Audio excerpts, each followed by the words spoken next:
No, I mean all cooking myself. I mean, I'll be honest with you. Like if I go pick up a couple of things in the middle of the week, I generally spend at least $100 because the thing now is my kid now loves Boca burgers. Oh, good. And my kid will That's good though. My kid will eat 2 to 3 of those like every couple of days. So I'm going through like 4 boxes of those a week. One of those boxes is $6. They're man. expensive. They're expensive. I mean, don't get me wrong. The flame grilled American Boca burger out. But you know what's more expensive? Cruelty.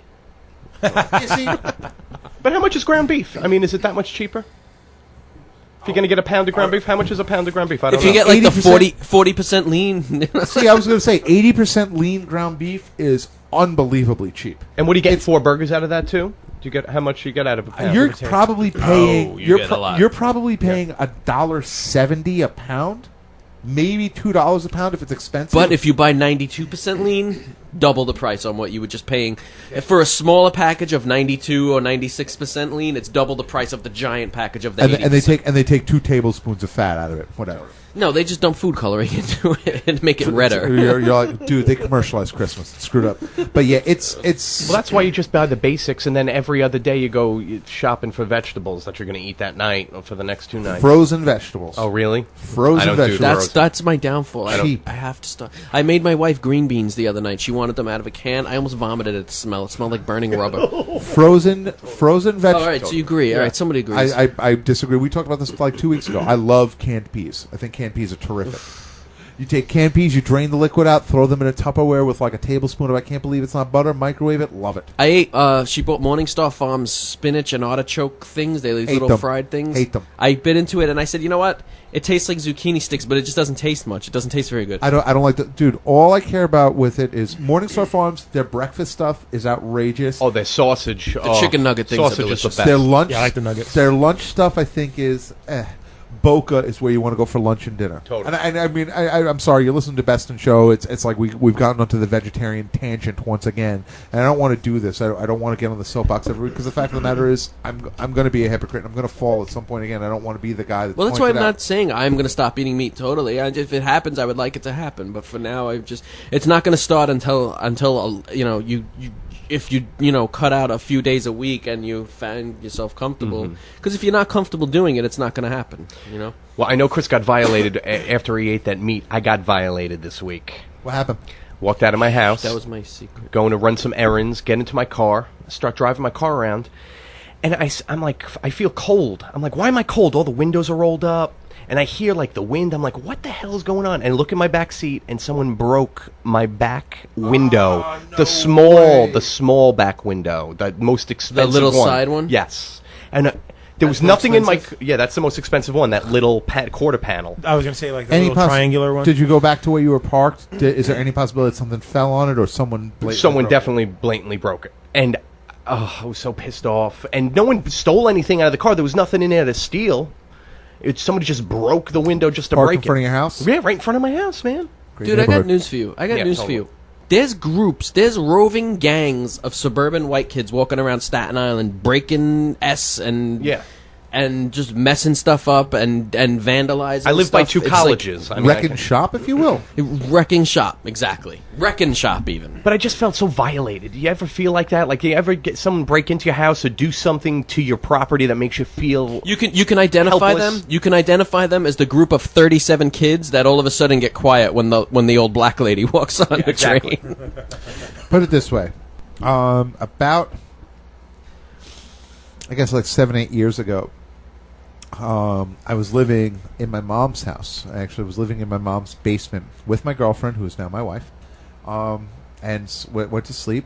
And we both got out, left the house in the morning. We went to go get in our cars to go to work. And her car and my car, the side window I in remember both of that. our doors were broken. Yeah, I remember this too. In addition, the car in front of ours was broken too. Because I was going to say, just if those 2 cars are broken, you think it's someone that knows you. Like, what is this And person that's doing? a whole new Yes, thing. that's a whole to new it, like- thing. If Who's doing this to me? If that was the case, I would have thought it was the guy who wrote a book about egging people and egged my house once. Would have been the first thought that went through my mind. me. But no. But it was also done to the car in front of my wife's car, and I was the 3rd car in the line. The rock that was used to break all 3 windows was actually in my front seat.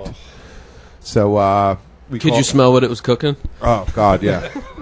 Was a vegetarian at least? And we call the cops, and they didn't, and they, you know, it's like, what are we gonna do? We can't print the stone. Well, to be honest, he's probably related to one of us. So I mean, I'm helpless. I can't call the cops. I'm just going to get the window fixed and have to pay for it. And that's what I did. You talk about feeling violent. Yeah, I know the feeling. Did your house ever get broken into? Just the car stuff happened? The house would be much scarier. Knock on the pressed wood that is my desk. No. Do you want to know? Do you want to know violated? I had my old apartment on Fort Hamilton Parkway. Right before I moved into my current apartment. Actually, no. Right before I moved. Actually, before I moved into my current apartment, I stayed with Chris for a little while. And right before I got the truck and stuff, I walked home one day, and I walk upstairs, and the door is unlocked. And no, the door was locked. The door was locked. I'm sorry. The window was open, and there was a fire escape and everything. And they stole. Ready for this? A keyboard, a laptop, and a PlayStation 2. And the only person I could have thought, and the thing is, and I'll tell you why I thought it was my landlord, is because there was a bounced check from my old roommate Jeff on the fridge, and they took that. Why are you going to mention his name on the air, make him feel lousy? Well, he's not here. And he took the bounce check, so you know it was the guys. Yeah, that and so when I went to check. I went to the cops and reported it. They said, "All right, we'll go and ask, and we'll see what we can find out." Ask, you know what I mean? Like no, you had to axe them. Axe them, yes. Like we knew exactly who did it, And it's, did you do this? The guy says no. But Vito, the first thing that came into your mind was, who did this to me? Who do I know that did this to me? Because that's the first thing that came into my mind. Well, when I saw because the window broken. Very few people knew where I lived in that area anyway. But it was more like, did I leave the door unlocked? That was the first question. The other problem is you lived in Crooklyn. Yeah. Totally. I forgot that was what it's called. Keith, you ever been violated? I mean, not physically. I mean, like. No, my ex-girlfriend had her. She used to park by a train station, probably the next one, Brooklyn bound from here, okay. and every time she used to park there, not every time, but a few times she parked in, and she was pretty suspicious that the people didn't like her parking in a spot they wanted, so twice her window was smashed. Whoa. I remember. I don't remember. I don't have a car, number one, so right off the bat, nobody's broken into my house yet. I'm waiting. I have a knife by my bed for when they do. Do you really have a knife by your bed? Taylor style. What? Because you're gonna slice a piece of cheese for them. Here, enjoy this. I have a sick part of me. I would love to see what dreams like salivates, almost like a sexual dream about catching somebody trying to break into my house, so I could plunge a knife into them repeatedly. Can I say something honestly? Mm-hmm. I love you to death. You're a dear friend of mine. I know you. I think you freeze up in that moment. Maybe I would. I'm not saying I wouldn't, but exactly. It's a fantasy. I just want to put it out there. I think you freeze up. I got to be honest.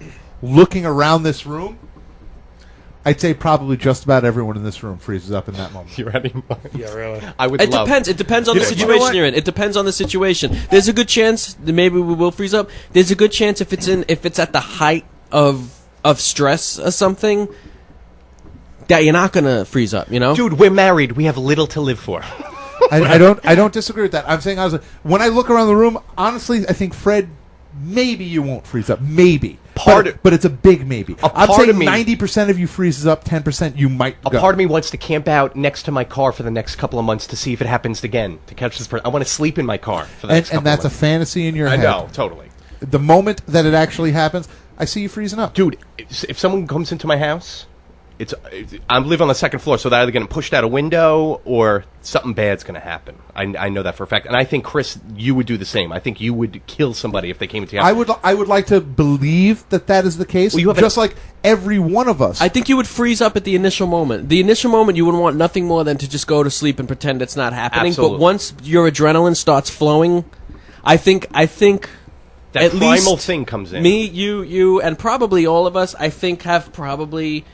Oh, we'll question it. I don't enough doubt. of a temper that would I think Chris has an added extra bonus. It's he has not a child, somebody threatening you. It's somebody threatening your family, and it's something you can't. By the way, Bourgeoisie has pointed out that his wife's great grandmother's his 103-year-old great grandmother last week, a door blew open. He went running into the room with a cane in his hand, thinking someone broke into the room. It turned out it was the wind. But the fact that he was a dude who was doing it, I'm saying.